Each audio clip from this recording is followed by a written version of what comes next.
We're going to move on to another hot headline. God. This one's about the perfect sperm donor who turned out to be not perfect at all.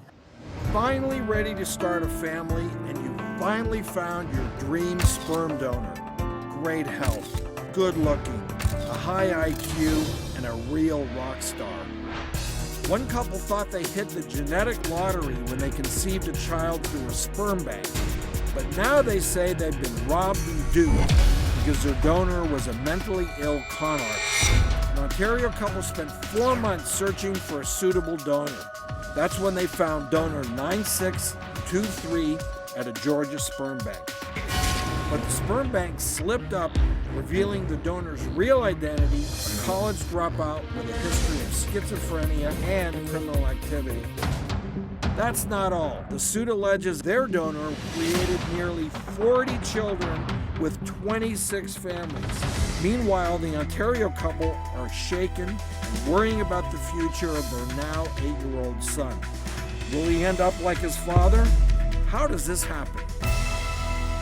This is really unfortunate. It's sad because, you know, when you choose a sperm donor, you're obviously looking at genetics, and you're thinking, okay, well, this person, highly successful, driven, good person.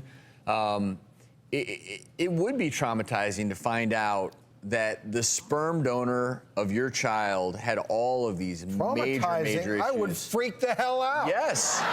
But what can you do? You what can you do? This is your kid. He's 5 years old.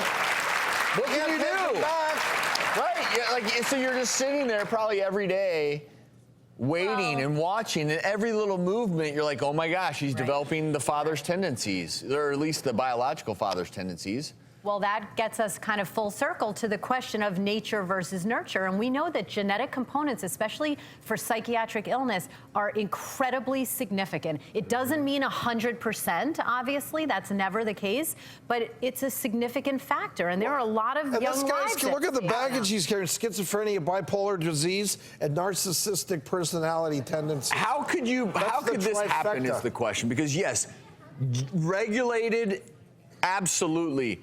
But how does this happen? I think he was such a good con man that he was able to work the system, just talking. It wouldn't be that hard, though, to do a quick background check, Drew. Well, that's the thing. Is it seems, you know, when someone says their IQ is 160, show me the test. And that they have a bachelor's of science in neuroscience, that they have a master's in artificial intelligence, and they're working on a PhD in neuroscience. At what university? Yeah, I would actually, if I saw that application, I would think that this is a con artist, because that's absurd. Because if you're doing all that, you don't have time to come in here and give me your sperm. You're too busy. That's so right. Right?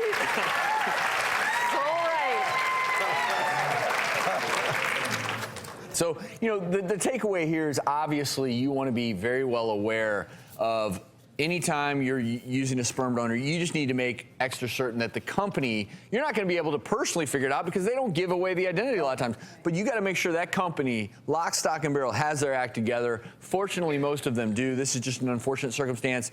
The company, Zytex, gave us this statement: Zytex is an industry leader and complies with all industry standards in how they safely and carefully help provide the gift of children to families who are otherwise unable to have them without this assistance.